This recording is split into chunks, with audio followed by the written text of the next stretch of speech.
He visto con tristeza que predicadores usan el pasaje del ladrón arrepentido que reconoce a Yeshua como ejemplo de que podemos hacer lo que nos venga en gana en esta vida y a pesar de eso tener salvación eterna y su favor.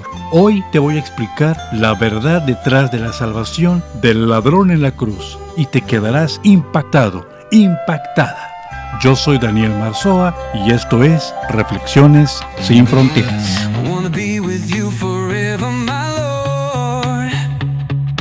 Thank you for saving my soul. Reflexiones sin fronteras, caminando en la senda eterna. Reflexiones sin fronteras. El tema de hoy: el ladrón y la cruz. Hola, ¿qué tal? Buscadores de la verdad, pueblo del Dios Altísimo y gente maravillosa que nos sigue. Que el Dios Eterno los guíe y los bendiga. Quiero iniciar haciendo un planteamiento. ¿Es verdad que el ladrón que le creyó al Cristo no tuvo que obedecer la Torá ni el Evangelio, ni dio frutos de arrepentimiento y lo único que hizo fue pedir ir al cielo y se le concedió? ¿Se fue al cielo ese mismo día sin tener fe, sin haber obedecido a Adonai?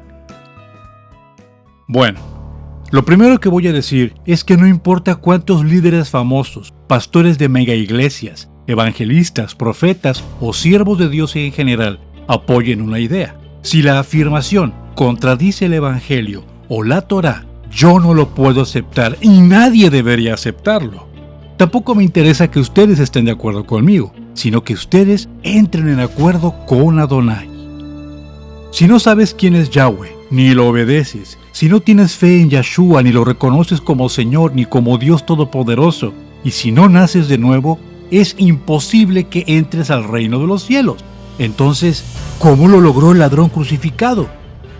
Lo primero que te debe quedar claro es que la excepción a la regla no es la regla.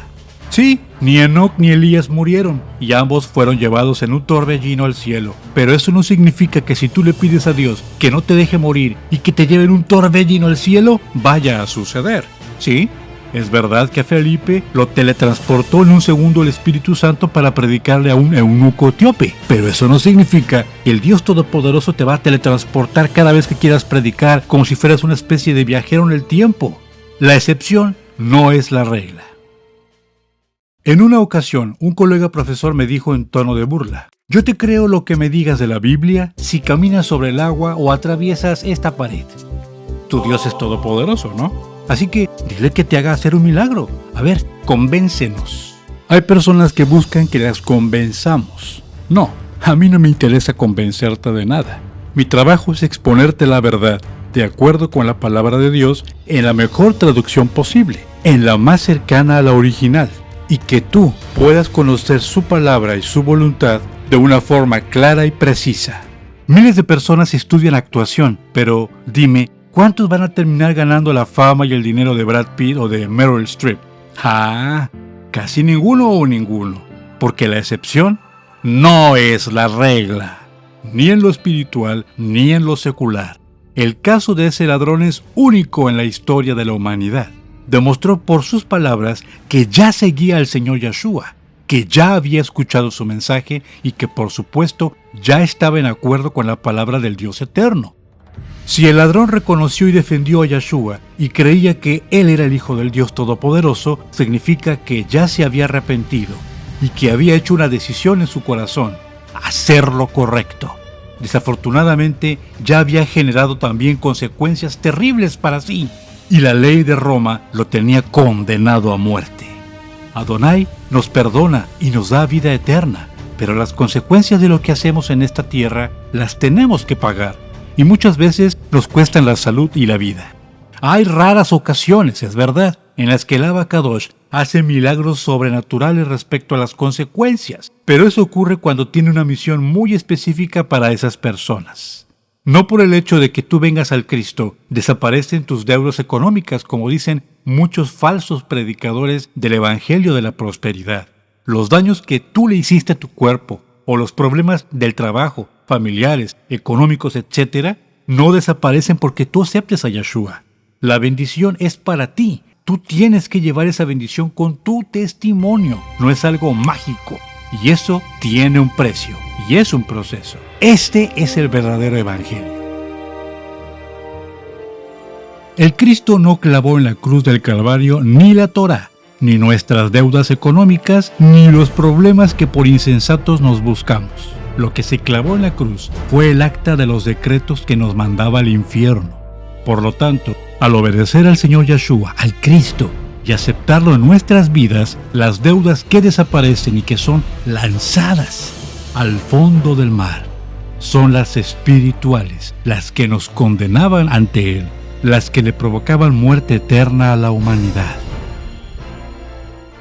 Y cuando llegaron al lugar llamado Calavera, le clavaron al madero, y a los dos criminales, uno a su derecha y al otro a su izquierda.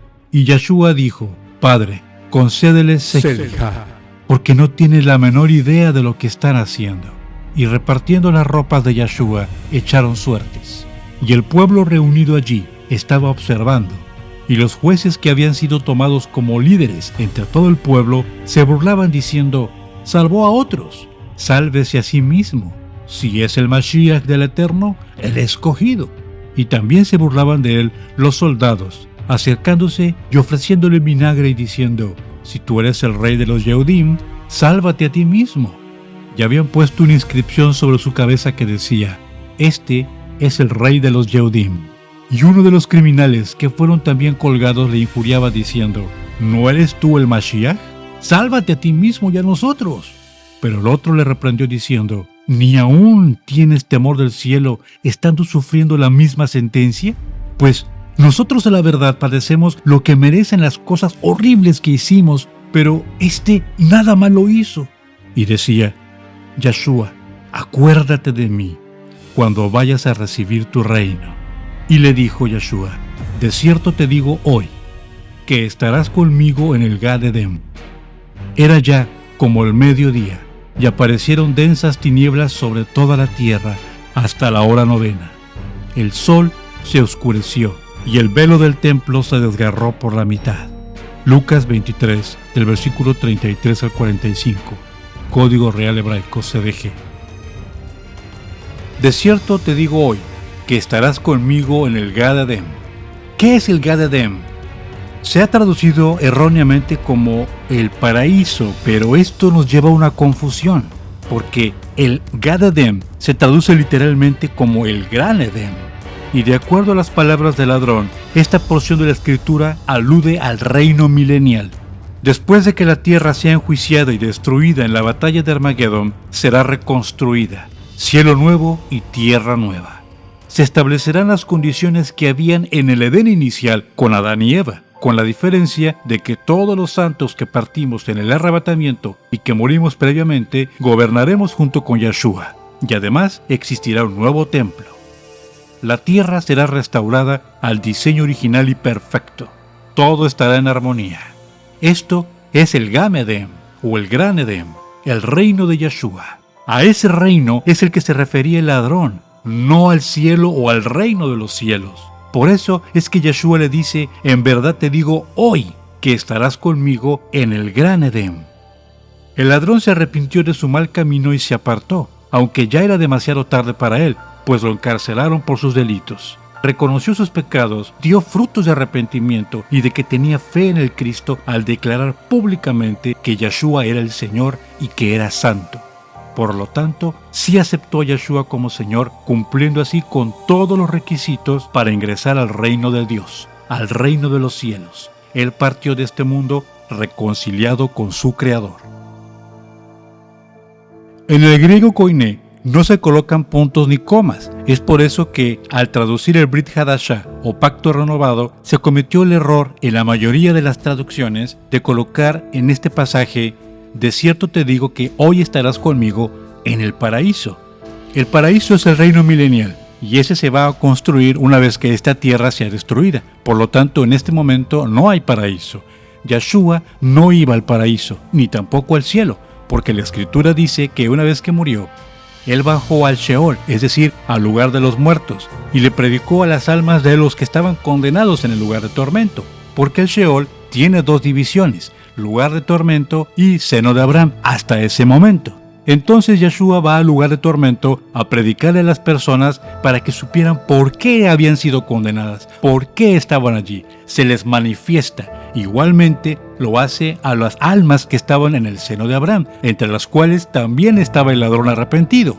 Él se revela como el Todopoderoso. Después de esto, Él resucita al tercer día, en Shabbat, entre las 3 y las 6 de la tarde, y el resto ya es historia y conocido por todos. Porque también el Mashiach padeció una vez por los pecados, el justo por los transgresores de la Torá, a fin de traerlos a Adonai. Él, muerto en la carne, pero vivificado en el Espíritu, en el cual fue y predicó a los espíritus que estaban en las prisiones del Sheol, a la generación transgresora de la Torá, a todos los que en los días de Noé, cuando el Ruach de Dios, habiendo tenido extrema paciencia, dio la orden para la construcción del arca, esperando que se arrepintieran, mas solamente unos pocos, es decir, 8 almas, fueron salvas por medio del agua. Primera de Pedro capítulo 3, del versículo 18 al 20. Es claro que el ladrón que pidió estar en el reino de Yeshua reconoció su condición de pecador, se arrepintió previamente y también se arrepintió delante del Señor. Y por esa razón es que fue perdonado y aceptado, dadas sus condiciones. Si eso hubiera ocurrido en tierra, ese ladrón se hubiera postrado ante los pies de Yeshua y lo hubiera adorado, suplicando su perdón y salvación eterna. Adonai lo sabía, y por eso el nombre de ese ladrón se escribió en el libro de la vida del Cordero en ese momento. Esto sucedió porque nació de nuevo, solo que en una modalidad muy diferente. Y si Adonai lo aceptó, es porque cumplía con todos los requisitos. Así de simple. Contrario a lo que erróneamente predican algunos, las almas de quienes mueren sí están conscientes, tal y como lo evidenció el mismo Dios Todopoderoso, el Señor Yeshua, en el relato de Rico y Lázaro, el cual no es una parábola, sino un hecho real. La confusión de algunos es porque la Tanaj y el Brit Hadashah a veces utilizan la expresión shakav, que significa acostarse, pero con la implicación de que ese descanso se refiere a descansar en la tumba. Y durmió David con sus padres. Por lo tanto, el ladrón sí se arrepintió, sí se convirtió al Dios viviente, y en este momento él está en el cielo con el Señor Yeshua. Y esto para nada es orfismo, esto es lo que dice la Escritura, y a esto nos vamos a apegar. Por eso lo más importante para un creyente es el arrepentimiento continuo ante el trono de misericordia del Dios Todopoderoso. La comunión íntima con Yeshua es lo que nos da la victoria y nos permite avanzar en la vida de forma efectiva. Adonai no cambia sus mandamientos y reglas solo porque alguien llore. Las lágrimas nunca solucionan nada. Rendir con humildad tu vida a Yahweh, decidirte a obedecerlo, practicar su justicia y servirlo con amor y con fe, eso sí conmueve a nuestro Dios, al Dios eterno. Él es imparcial y justo, es un Dios inmutable y 3 veces santo, así que no hay duda alguna de que usar el caso del ladrón arrepentido como excusa para pecar o para justificar una conducta que contradice la palabra de Dios simplemente no procede, no es válido para Adonai. Espero que esta enseñanza haya sido de edificación para tu vida. Recuerda dejarme tus dudas en la caja de comentarios y por favor también regálame tu like. Eso ayuda a que podamos seguir avanzando en esta obra. Claro, que si puedes compartir este video sería de mucha bendición. Yo soy Daniel Marzoa y mi deseo para ti es Yevarejeja Yahweh, Beishmereja, Yael Yahuapanabeleja, Bijuneja, Yisa Yahuapanabeleja, Bellezenleja, Shalom. Hasta que nos volvamos a encontrar. Life is worth the living just because Yeshua